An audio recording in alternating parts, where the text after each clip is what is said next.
పరిస్థితులు మారాయి. రైతాంగాన్ని చేయాలంటే ఎంతో బాధపడుతున్నాడు. ఒక గుదిబండగా భావిస్తున్నాడు. తన కొడుకుల్ని ఎవరిని కూడా వ్యవసాయదారులుగా ఉంచడానికి ఇష్టపడడం లేదు. ఒక రైతు నలుగురిని పోషిస్తాడు గాని తన ఉన్న ఒక్క కొడుకుని ఏ హోంగార్డుకో లేదా ఏ కానిస్టేబుల్ కో పంపిస్తున్నాడు. ఎందుకు? రైతాంగం నష్టంతో కూడుకున్నటువంటిది అన్న ఒక ఆలోచనతోనే.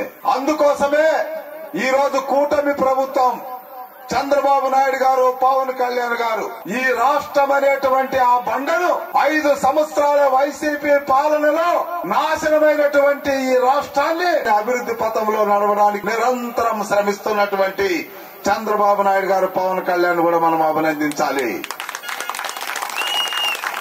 ఈ రోజు వాళ్ళిద్దరి కలయికతో రేపు 2-3 నెలల్లో అన్నదాత సుఖీభవ కింద ఒక్కొక్క రైతుకు 20,000 రూపాయలు పెట్టుబడి సహాయంగా అందిస్తుంది ఈ కూటమి ప్రభుత్వం.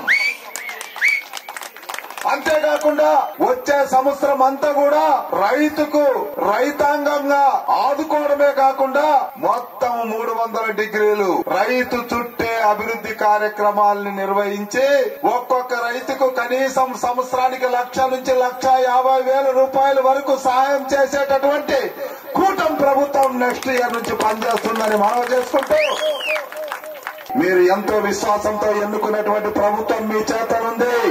మీకు ఏ చిన్న ఇబ్బంది కలిగినా మీకు ఒక తమ్ముడుగా, అన్నగా 6 నిమిషాలు అన్ని వేళలా మీకు సేవ చేయడానికి సిద్ధంగా ఉన్నానని మనవి చేసుకుంటూ మీ బిడ్డగా మీ దగ్గర నుంచి నేను సెలవు తీసుకుంటున్నాను.